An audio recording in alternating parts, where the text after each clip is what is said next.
नमस्कार। कोरोना से जुड़े इस खास शो अफवाह बनाम हकीकत में आपका स्वागत है। इस शो के जरिए हम कोरोना महामारी और वैक्सीन से जुड़ी नई नई जानकारियां आप तक पहुंचाते हैं। हम देश और विदेश के जाने माने एक्सपर्ट्स को बुलाते हैं जो बिल्कुल सटीक जानकारी आपको दें। आपके सवालों के जवाब भी देंगे हमारे एक्सपर्ट। तो बने रहिए हमारे साथ। मैं हूं अदिति राजपूत।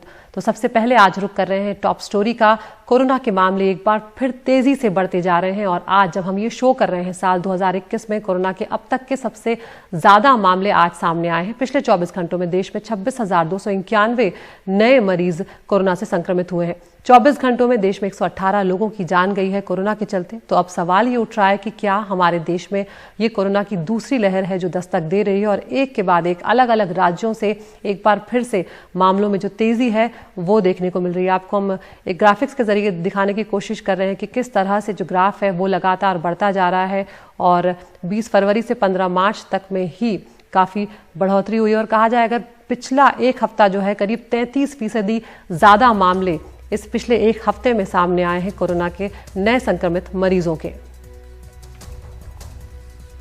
और अलग अलग राज्यों की तस्वीर भी आपको दिखाएंगे कि किस तरह से वहां पर स्थिति जो है वो बिगड़ती जा रही है। और सबसे खराब स्थिति महाराष्ट्र में है। 16,620 मामले आए हैं, यानी कि कुल मामलों का 63% से भी ज्यादा है। इसके अलावा केरल में भी मामले बढ़ते जा रहे हैं। 1792 मामले यहाँ पर सामने आए हैं। पंजाब में 1492 नए मामले सामने आए हैं पिछले 24 घंटों में। और अगर हम कर्नाटक की तस्वीर दिखा रहे हैं जहां पर 934 नए मामले सामने आए हैं। और ये गुजरात की तस्वीर है जहां पर 810 नए कोरोना के मरीज आए हैं। यानी कि कुछ राज्य ये वो हैं जहां पर तेजी से कोरोना के मामलों में संख्या जो है वो बढ़ती जा रही है।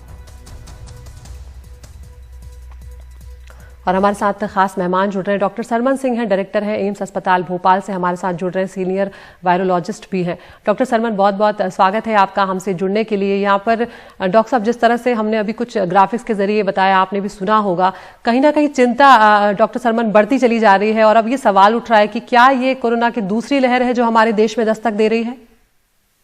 जी बिल्कुल बिल्कुल सही कहा आपने। और हमारे देश में ऑलरेडी जैसे कि 3-4 स्टेट्स में, पंजाब में, महाराष्ट्र में एंड हमारे मध्य प्रदेश में खुद यहाँ पर दोबारा से वेव आ गई है और नंबर ऑफ केसेस डेफिनेटली बढ़ रहे हैं और ये सीरियस कंसर्न है। जी डॉक्टर सरमन, यहाँ पर ये भी जानना चाहेंगे कि क्या वजह आप देख रहे हैं यहाँ पर, क्योंकि कई फैक्टर्स होते हैं। इस तरह से हम देखते हैं कि लोगों की लापरवाही भी है, लेकिन हम ये भी जानते हैं कि ये वायरस इस तरह का है कि ये खुद को बदल रहा है, ये म्यूटेट हो रहा है, तो उसके कई सारे फैक्टर्स। आप कौन कौन से फैक्टर्स इस वक्त देख रहे हैं जो एक बार फिर से ये जो तेजी इस वक्त देखने को मिली है? देखिए, सबसे पहले जैसे आपने कहा और हम सभी जानते हैं, और सैटरडे को हमारे यहाँ स्वास्थ्य मंत्री भी थे, डॉक्टर हर्षवर्धन जी भी थे। तो उन्होंने भी जब सिटी में वो थोड़ा सा जब इधर से उधर उन्होंने ट्रेवल कर रहे थे तो उन्होंने भी ये नोट की बात कि चाहे मध्य प्रदेश हो, चाहे पंजाब हो, चाहे महाराष्ट्र हो, लोग कंप्लेसेंट हो गए हैं। और जिस तरह से हमारे रेस्टोरेंट्स या बिजनेस हाउसेस जो खुल गए हैं और जिस तरह से हमारे पर्टिकुलरली रिलीजियस फंक्शंस पूरी तरह से शुरू हो गए हैं, तो उसकी वजह से लोगों में ये बहुत ज्यादा जिस तरह से कहते हैं कि उनमें एक तरह से जो एप्रोप्रिएट बिहेवियर जिसको कहते हैं वो बिल्कुल उसकी अवहेलना करने लग गए हैं। तो ये दुर्भाग्य की बात है। लोगों को ये लगने लगा है कहीं ना कहीं कि अब कोरोना चला गया है। और कई बार कुछ हमारे सीनियर वरिष्ठ लोगों ने भी इस तरह के इनडायरेक्ट मैसेज आ गए कि अब कोरोना का एंड होने वाला है या हो गया है और होने वाला है। तो मेरे ख्याल से ये सब चीजें लोगों में बहुत दूर तक जाती हैं और ये दुर्भाग्य की बात है। हमने बार बार यही कहा है और जितने भी एक्सपर्ट्स हैं वो ये हमेशा कह रहे हैं कि अभी कोरोना जब तक दुनिया में रहेगा तब तक कोरोना से डर हमेशा बना रहेगा। ये सेकंड लहर है हमारे यहाँ, थर्ड लहर भी आ सकती है। और जब सभी लोगों में एंटीबॉडी नहीं बन जाएंगे और सभी लोग प्रोटेक्टेड नहीं हो जाएंगे, तब तक ये डेफिनेटली हमारे लिए ये चिंता की बात रहेगी कि कभी भी दोबारा से नई लहर आ सकती है। जहां तक आपका सवाल था कि क्या म्यूटेशन की वजह से हो सकता है, म्यूटेशन जहां तक सवाल है, इंडिया में बहुत सारे म्यूटेशंस मिल रहे हैं, लेकिन जो म्यूटेशन भी कई तरह के होते हैं। एक सिंगल न्यूक्लियोटाइड में अगर डिफरेंस आ गया वो भी म्यूटेशन कहलाया जा सकता है, लेकिन उससे ज्यादा फर्क नहीं पड़ेगा। जो सबसे इम्पोर्टेंट म्यूटेंट्स जिसको वेरिएंट हम कहते हैं वो यूके का है, साउथ अफ्रीका के, ब्राजील के हैं। अभी तक हमारे यहाँ ऐसा कोई एविडेंस नहीं है। कुछ केसेस मिले हैं जिनमें हमारे यहाँ यूके वेरिएंट या जिसमें साउथ अफ्रीका का वेरिएंट मिला है, बहुत कम 2 या 3 में मिला है जो ब्राजील का है। लेकिन अभी तक ये इससे कोरिलेट नहीं हो रहा कि ये जो स्पाइक आ रही हैं, स्पॉट्स नए आ रहे हैं, ये वाकई क्या उसकी म्यूटेंट्स या वेरिएंट्स की वजह से हैं। सो बेसिकली हम कह सकते हैं कि वेरिएंट्स का ये बहाना लेना या इस तरह से कह देना कि उसकी वजह से हो रहा है, ये गलत है। डेफिनेटली लोगों में अपनी जो कंप्लेसेंसी हो गई है, ध्यान नहीं रख रहे हैं, अपने मास्क नहीं पहन रहे हैं, हैंड हाइजीन नहीं रख रहे हैं, फिजिकल डिस्टेंस जो मोस्ट इंपॉर्टेंट है वो नहीं कर रहे हैं। लाखों की भीड़ इकट्ठी हो रही है, लोग रात को खाना और पार्टियां, एंड इसमें ये आपको अदिति जी बहुत जरूरी है बताना यहाँ पर कि ओपन में जो कई बार लोग कहते हैं कि जो पॉलिटिकल रैलीज हैं उनमें इतने लोग जा रहे हैं, बिहार हो बंगाल हो, उनमें क्यों नहीं हो रहा। तो उसका लॉजिक है, साइंटिफिकली एक लॉजिक है। ओपन में जब हम करते हैं और इवन उसमें कोई स्प्रेडर भी है तो वो वायरस का इतना डाइल्यूशन हो जाता है एयर में कि उससे खतरा कम हो जाता है।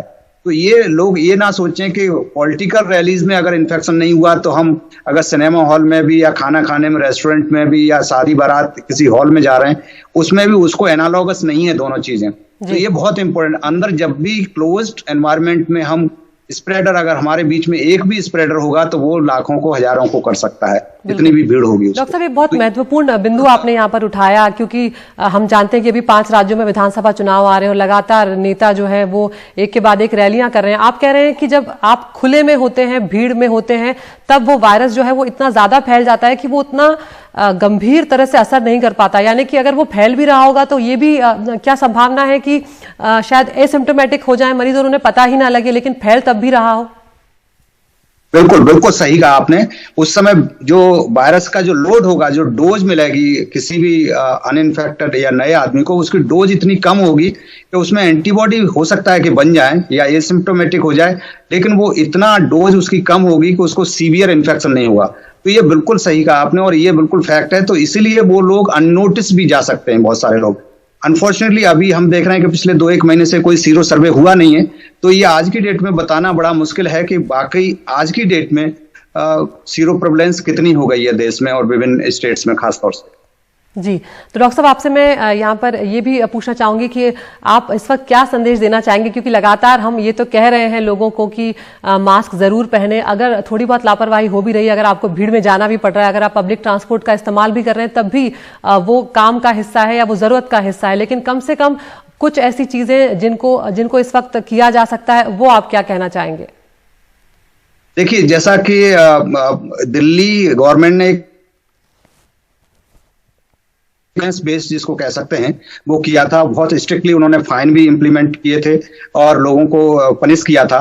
तो वही हमने मध्य प्रदेश सरकार को भी, आज सुबह हमारी बात हो रही थी, मध्य प्रदेश सरकार और महाराष्ट्र जितनी सरकारें हैं उनको भी हमने कहा है कि देखिए, कंप्लेसेंसी साइकोलॉजिकल एक चीज है, पब्लिक में आएगी, लेकिन ये गवर्नमेंट का एक उसको करना पड़ेगा, प्रोएक्टिवली करना पड़ेगा और कहीं ना कहीं लोगों में इसको इम्प्लीमेंट किस तरह से किया जाए, उसको पनिशमेंट या फाइन या इस तरह से कुछ करना पड़ेगा। बिकॉज अपने आप लोग साइकोलॉजिकली नहीं होते हैं, तो गवर्नमेंट को इसको इम्प्लीमेंट करने के लिए सख्त कदम उठाने पड़ेंगे और भीड़ और इस तरह से जो नहीं कर रहे हैं, इस तरह से दिल्ली गवर्नमेंट ने किया था, फाइन लगाना पड़ेगा और कोई चारा नहीं है। बिल्कुल डॉक्टर साहब, ये बहुत महत्वपूर्ण बात आपने कही है कि हम जानते हैं कि जो लॉकडाउन रहा था वो कितने लोगों पर कितना भारी पड़ा था। कईयों ने अपनी नौकरियां गंवा दी, कईयों का जो कारोबार था वो पूरी तरह ठप हो गया। तो अगर हम नहीं चाहते हैं कि दोबारा ऐसी स्थिति आए तो हमें सावधानियां बरतनी होंगी। डॉक्टर सरमन सिंह, बहुत बहुत शुक्रिया आपका हमसे जुड़ने के लिए।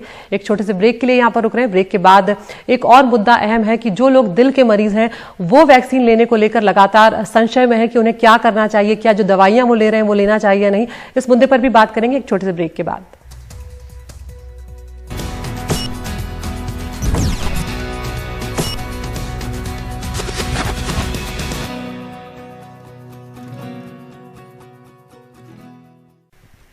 आगे बढ़ते हैं। वैक्सीनेशन की प्रक्रिया तेजी पकड़ रही है, लेकिन वैक्सीन को लेकर कई शंकाएं लोगों के मन में लगातार बनी हुई हैं। कई लोग जो 50 या 60 साल से ऊपर हैं और किसी बीमारी से जूझ रहे हैं, उनमें वैक्सीन लेने को लेकर झिझक बनी हुई है।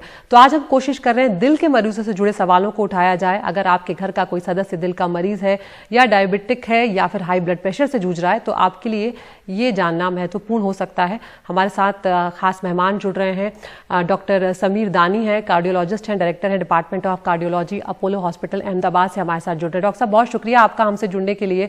यहाँ पर डॉक्टर साहब हम यही सबसे पहले जानना चाह रहे हैं कि जो हार्ट पेशेंट्स हैं, क्योंकि वो लोग कई तरह की दवाइयाँ ले रहे होते हैं, और खासकर सबसे ज़्यादा जो सवाल हमारे पास आ रहे हैं वो ये आ रहे हैं कि वो लोग ब्लड थिनर्स का इस्तेमाल कर रहे होते हैं, जो दवाइयाँ ले रहे होते हैं खून पतला करने के लिए। तो वैक्सीन से पहले क्या उनको उस दवाई को चालू रखना है या उन्हें बंद करना है, और वैक्सीन लेने के कितने वक्त के बाद वो उसे चालू कर सकते हैं अगर उन्होंने बंद की है तो? हार्ट पेशेंट्स वैक्सीन ले सकते हैं, दैट इज नंबर 1।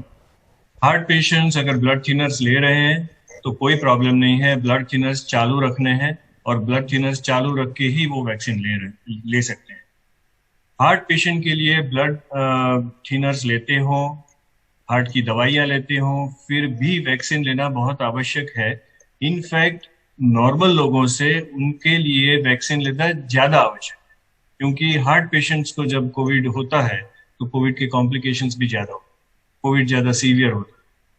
इसलिए हार्ट पेशेंट्स को कोविड वैक्सीन लेना है। हार्ट पेशेंट्स को डरने की जरूरत नहीं है, हार्ट पेशेंट्स को कोई मेडिसिन बंद करने की जरूरत। बिल्कुल। और डॉक्टर साहब यहाँ पर ये भी जानना चाहेंगे कि अगर कुछ वक्त पहले हार्ट अटैक आया हो, क्या इस बात का ध्यान रखना होगा कि अगर दिल का दौरा कुछ महीनों पहले, कुछ हफ्तों पहले आया है तो कितने वक्त तक वैक्सीन लेने से बचने की जरूरत है?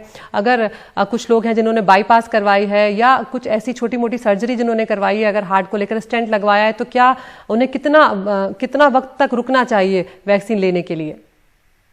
अगर आप बीमार हैं, किसी भी तरह की एक्यूट इलनेस है, तो आप 2 हफ्ते तक वेट करिए ताकि आप उसमें से रिकवर हो जाएं, उसके बाद वैक्सीन लीजिए।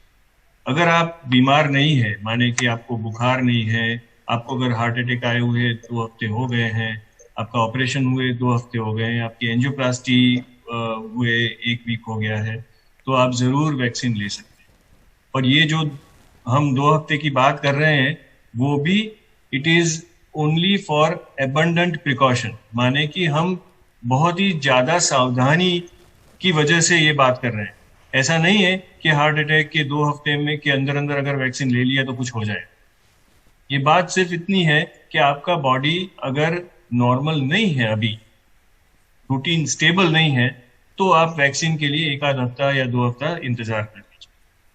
जी डॉक्टर साहब, ऐसे भी मरीज होते हैं जैसे कि अगर किसी को बहुत दशकों से या सालों से डायबिटीज है, वो अपनी जो रेगुलर रूटीन की जो दवाइयां हैं वो ले रहे हैं, उन्होंने बीच में डॉक्टर को दिखाया भी नहीं है, तो क्या उन्हें अपना जो शुगर लेवल है वो चेक कराने की जरूरत है, उसके बाद वैक्सीन लेने की जरूरत है?